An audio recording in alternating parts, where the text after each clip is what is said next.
অন্যান্য ব্লগারদের মতো এখানে তাদের বাবা মাকে টেনে আনাটা যে অনেকের পক্ষেই বিপদ বাড়িয়ে দিতে পারে বা অনেককে বিপদে ফেলতে পারে, সেটা তারা বুঝতে হয়তো ভুল বুঝেছে বা রিভিল করাটাকেই বেশি ইন্টারেস্টিং মনে করেছে, মানে থ্রিলিং মনে করেছে। আমি অনেক কিছু বলে দিলাম, আমি ভিতরের কথা জানিয়ে দিলাম। অ্যাকচুয়ালি এরা তাই ভালোবাসে, এই যারা এই ধরনের কথাবার্তা রিভিল করছিল বা রিভিল না মানে অনুমান ভিত্তিক বলছিল, তারা যে টোটালি এই ধরনের কাজই সবসময় করে থাকে সবার ক্ষেত্রেই, তো সেটা তো আর বলতে আমাদের মানে কোনো অসুবিধা নেই। কারণ এর আগেও শুনেছিলাম যখন এই ম্যান্ডি ফারিয়াদের বাড়িতে ছিল, ফারিয়াদের বাড়ির পাশে আমার এখনও মনে আছে একটা জমিতে কাজকর্ম চলছিল, মানে বাড়ি বানানোর জন্য ইট ভিত এইসব হচ্ছিল।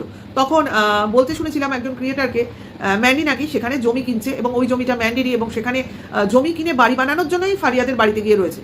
তাহলে আজকে ডেটে সে নিজেও স্বীকার করেছিল যে সেই অনুমানটা বা সেই কথাটা বলা তার ঠিক হয়নি বা সেটা তার ভুল একটা কথা ছিল, অর্থাৎ সে ঠিক বলেনি। কারণ যে কোনো কথা বলতে গিয়ে আমি ঠিক বললাম, তুমি দেখে নিও, জেনে নিও, শুনে নিও, এই বলার জন্য তার বিশ্বাসযোগ্যতাটা সেই দিন ভেঙে গিয়েছিল। তারপর আস্তে আস্তে উনি নিজেকে শুধরে নিয়েছেন, কিন্তু আজকে ডেটে আবার ওই একই জিনিস করেছেন। আসলে বুঝতে পারেনি যে ফারিয়া এবং অনুপম ঘুরে দাঁড়িয়ে এই কথাগুলো বলতে পারে। তো সবাই সহ্য করবে না, সবাইকে নিয়ে এইরকম বলা যায় না, সেটা তো বুঝতে হবে। তো অনুপমকে বলবো এদের সঙ্গে মুখ লেগো না, যেটা করার পুরো, আর এদেরকে ও নো ওয়ান বা নো ওয়ার করে দিও। অত দেখারও দরকার নেই, অত বলারও দরকার নেই, তার মানে তো তুমি ওদের প্রায়োরিটি দিচ্ছ, তাই না?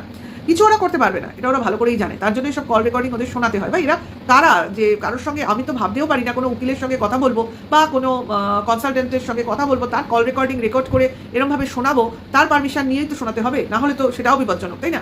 তো এইরকম কারোর call recording on camera online প্ল্যাটফর্মে শোনানো, সেটাও কিন্তু একটা আইনত অপরাধ, তাই না?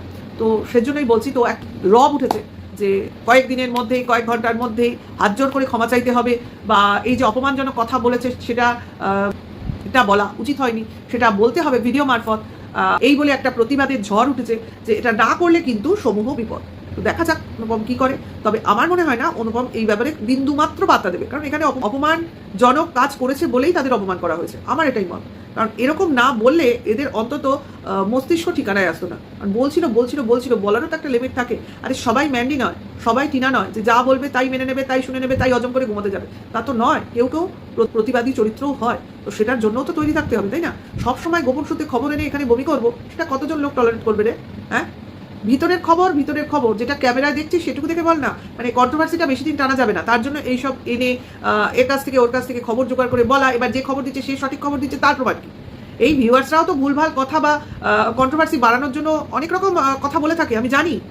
তাদের আবার বিশ্বাস করতে হয় সবসময়। হ্যাঁ শুনছি, সেটা দেখছি না তো কোথাও, তাহলে সেটা বলবো কেন? সেটাই তো ভিউয়ার্সদের বলতে হবে যে তুমি যে বলছো সেটা তো আমি কাউকে বলতে পারবো না, কারণ আমি তো কোথাও দেখাতে পারবো না এই জিনিসটা ঘটে।